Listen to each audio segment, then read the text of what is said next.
Yan, kay Atty. Matibag, mahal na saksi. Mabilis lang po ito.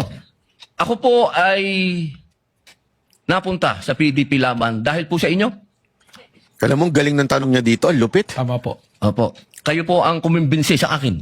Tama po. Campaign manager niyo pa po. Opo. At masasabi po natin na isa kayo sa nagpa-number 1 po sa akin. Tama po. Sa lugar po namin, number 1 po kayo. Opo. Atty. Matibag, sumama po ako sa inyo dahil alam ko na isa po kayo sa arkitekto ng pagkapanalo ni President Rodrigo Roa Duterte. Tama po ba? Hindi po. Sapagkat noong 2016, ako po ay campaign manager ng Region 4A ni Secretary Mar Rojas po. Grabe, proud na proud siya dito. Na napanalo niya si Robin, yung mga ganon eh. Ako pa ang campaign manager mo. Yung yabang talaga nito nagpapahamak sa kanya eh, no? Yung yabang nito nagpapahamak sa kanya. Ayun. So hindi po kayo connected nung panahon na yon kay Pangulong Rodrigo Roa Duterte? Hindi po. Opo. Kung kayo po ay nagtatrabaho sa mga iba't ibang politiko, kayo po ba ay matatawag na political analyst o political ano po tawag po doon? Yung mga nagsasagawa, nagpapatakbo ng politika ng bawat politiko?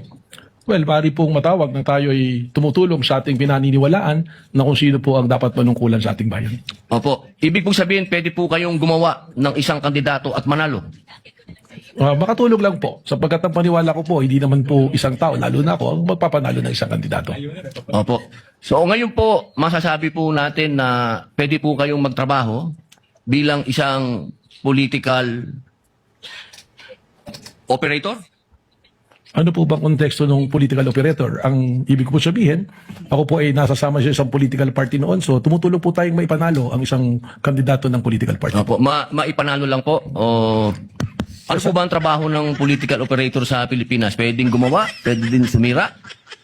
Well, Grabe, napatunayan dito, no? Palipat-lipat si Matibag ng kampo at depende kung sino yung kanyang tinutulungan. Di ba?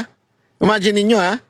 Campaign manager ito ni Robin, pero nung time na nagkakagipitan, aba, dinidiin pa si Robin nun. Di ba? Tapos kay dati ring PDP, ngayon, galing din pala siya doon sa kay Mar Rojas. Ito yung tawag na, di ba, yung perfect definition ng political butterfly. Ito si, At ngayon, na kay Marcos. Anong pinapatunayan ngayon ni Robin Padilla dito? Your guess is good as mine. Galing mo? Senator Robin. ang political operator to be successful, kailangan po yung kanyang sasamahan ay magtagumpay ang kanya pong laban at advokasya. Okay. Yun lang po. Maraming salamat po, kaibigang Atty. Kasi remember, hindi sila pwedeng mag-conclude pa. Pero pinalalabas na nila kung anong klaseng tao ito si Matibag. Dito, very clear. Kahapon at ngayon, walang personal knowledge. Okay? Ngayon, pinapatunayan dito na itong taon to, political operator to.